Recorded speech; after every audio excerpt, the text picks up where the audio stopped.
Keydrik. You might already know, but I'ma tell you anyway. Yo, what's good, YouTube? It's your boy keydrik here. I'm coming at y'all with a brand new video. In today's video, bro, we don't even got nothing on no Chicago culture shit. We got some, I think this is LA culture, bro. I don't even know where these niggas are from. I'm positive it's LA though. You got some crazy shit going on with the LA culture.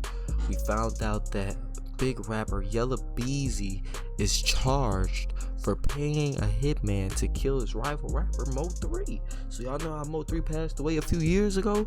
I guess they saying that Yella Beezy, the one who paid for them to go, do what they did. So we finna get right into this, cause I guess he got indicted by the feds.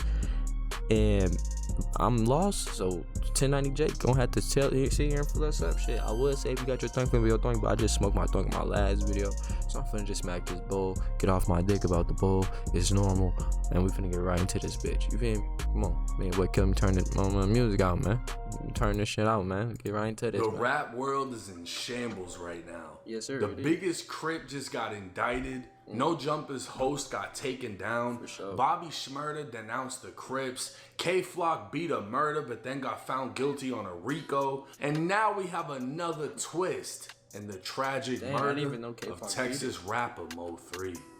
What's up, everybody? It's 1090 Jake. I'm rocking with y'all and y'all rocking with me. And for this video, we're going to be speaking on Texas rapper Yella Beezy being arrested 4 years after the murder of Mo3 and allegedly paying a hitman to do the job.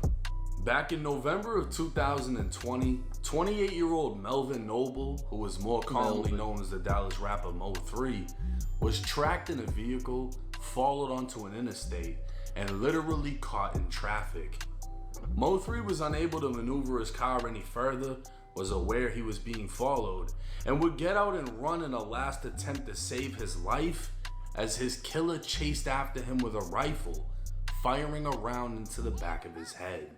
A Dallas rapper was murdered outside of his car on I-35 near the Dallas Zoo. It is a stark example of the city's struggle to control violent crime. Police say the victim, a hip-hop musician named Mo3, was approached by the killer on I-35.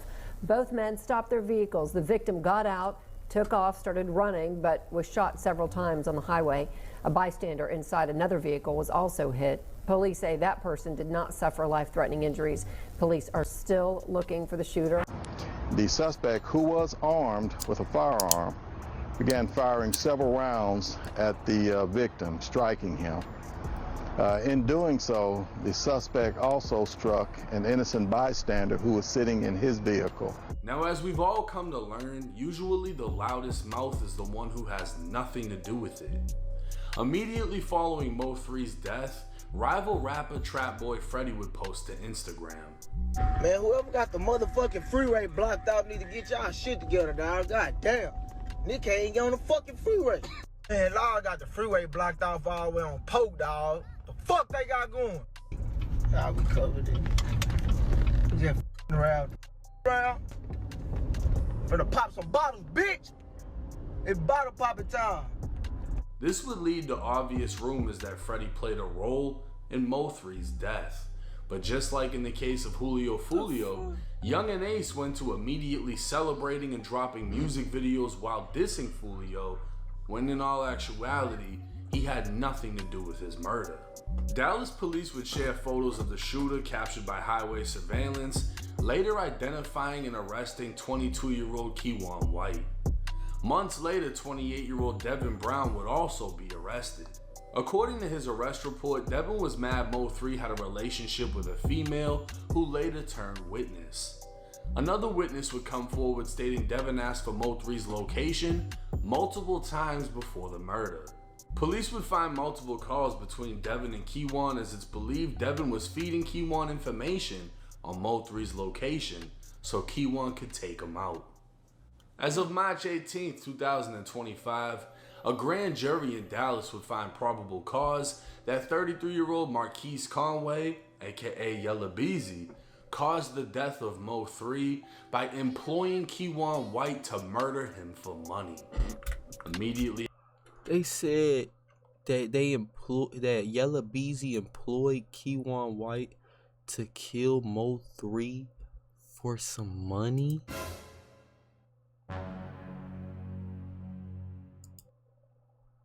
Damn. I mean, I know it's murder for hire, but like, how do they know this? How do they know this? That's my thing. Like, did he snitch? How do they know that? And to just say that nigga just hired him. After the news broke, Mo3's mother would post to Facebook saying, "Justice for my baby." Dallas police now say Yella Beezy hired a hitman to kill his one-time friend turned rival, Mo3. Cole Sullivan is live at the county jail. These are well-known rappers in the Dallas hip-hop scene.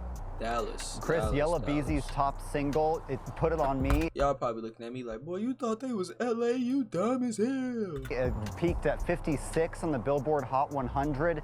Now, he's in the Dallas County Justice Complex behind me on a capital murder charge, accused of hiring a hitman to kill a fellow rapper.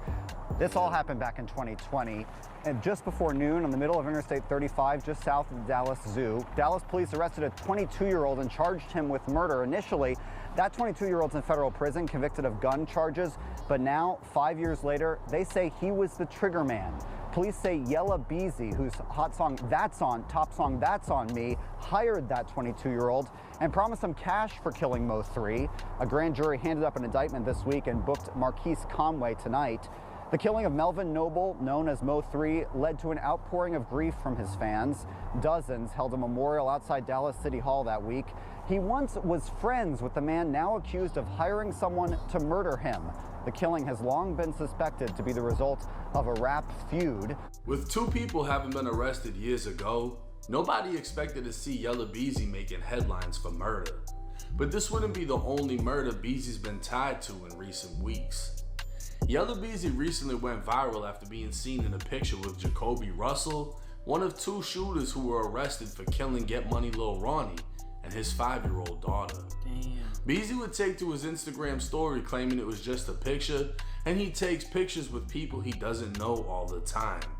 He'd warn dumb motherfuckers not to play with his name and send his condolences to Ronnie and Ronnie's daughter. But this wasn't the only killer Beezy's been in pictures with. Back in 2020, just days after Keywan White was arrested, Dallas, Texas TV would post a picture from what appears to be a music video shoot of Yella Beezy with none other than Keywan White in the background holding a rifle. Another rapper and close associate of Yella Beezy named Jose Bodega can also be seen, and he'd even explain being in the picture in an interview, saying Keywan just wanted a feature. Trap Lord Ross would document the death of Mo3 and highlight how after Mo3 was killed, Keywan would drop a song seemingly hinting at the murder. This song would also feature Beezy's associate, Jose Bodega. And even after his arrest, he would post previews of new songs with lyrics where he claimed he will hop out of the whip and let it spray. But to make matters worse, the accused killer had apparent ties with Yella Beezy, as following the arrest, pictures would circulate showing them together. But clearly unfazed by the recent going-ons, at the top of 2021, Yella Beezy would post on Instagram saying that he was celebrating the end of 2020 by putting his haters in the dirt. Hey man, new year, new blessings, you understand me? We made through a hell of a year, you understand? Anybody that ain't for you, anybody that's going against you, anybody that's goddamn negative, you understand me, ain't bringing no positive vibe, you know, in the words of Gucci, put that in the dirt! Damn! For sure, you did! And we gonna take a toast today. Clearly Keywan has a couple loose screws, and let's not forget Keywan was apparently on bond for sure. Hey, white people are so funny, dude. He talking about some clearly he let the clip play on some police news shit, and then get right on it and commentate. All right, on to you, Jake. Yeah, clearly Keywan has some loose screws. Oh, you did! And we gonna take a toast today. Clearly Keywan has a couple loose screws, and let's not forget Keywan was apparently on bond for shooting at his then transgender girlfriend at the time. Oh, nah. He had the right description. That nigga got some loose screws. That nigga been in jail too long. That nigga got some loose screws. So you doing all this slide and killing people, and you got a tranny girlfriend. Wow. He was paid to hunt and kill Mo3. Since then, Keywan was sentenced to 105 months in the feds on federal firearm charges. That's like Devin Brown would receive 80 months for federal firearm charges, while they both apparently are still fighting murder charges out of Texas. Hey, keep them niggas locked up. I don't care. That nigga in the free world shooting at niggas, shooting at kids, and fucking trannies. Keep him locked up. Keep that nigga locked up. It's clear at this time what directly ties Yella Beezy to the murder as far as evidence, and it's more than likely someone is telling. Yeah, that's to think at one point everyone was friends, only for things to end so differently. Yeah. We'll just have to wait and see how this case plays out. Now, 2024 was the year of the truth. 2025 is the year of the arrest, because goddamn, everybody's going the fuck down. Damn near every murder's getting solved. Nobody's getting away with shit. And to hear that Yella Beezy jeopardized, allegedly, his whole, career over the situation. And it's also alleged that Trap Boy Freddy is on the run. If he's actually stupid enough to be near the highway Mo3 was killed, minutes after he was killed, and record something saying Mo3's holding up traffic, and then later it's found out he has something to do with Mo3's death, he's fucking dumb. He's retarded. Like, sorry for in most cases, the loudest person has nothing to do with it, and that's why they're overly confident in speaking on it. You know what I mean? Yeah, facts. There's nothing for sure saying he's on the run. It's just alleged at this time. But Beezy, he's booked on the murder for paying for the murder. Mind you, Keywan White, his release date should be only in a couple years, but he's still fighting the body out of Dallas, Texas. Well, it would make sense if you have this transgender loving killer who's in a federal prison. He's obviously not at a USP. He's gonna be at a prison where other people, like transgenders and entertain that sort of stuff. And in prison, usually that crowd also mingles with the snitches and the other weird shit that you find inside a prison, right? So the only thing that makes sense in my head is, hey, I don't want to finish my federal bid, go to Dallas, and then get hit with a life sentence in the state. I'm gonna speak and tell y'all who paid me, so that way I can hopefully get off on this shit. And that's what I'm assuming is happening in this situation. Originally it was just painted that Devin Brown was mad at Mo3 for messing with a female. Now it's being alleged it wasn't only that, they were paid to execute this hit.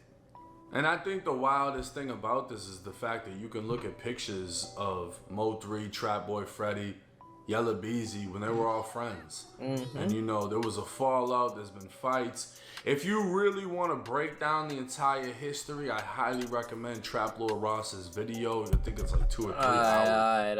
Alright. Fuck his video. If you like this video, leave a like, comment, subscribe. It's me, your boy Killer. I'm rocking with y'all. Thank y'all for rocking with me. I only said that because we reacted to a 1090 Jake video. And I'm out there.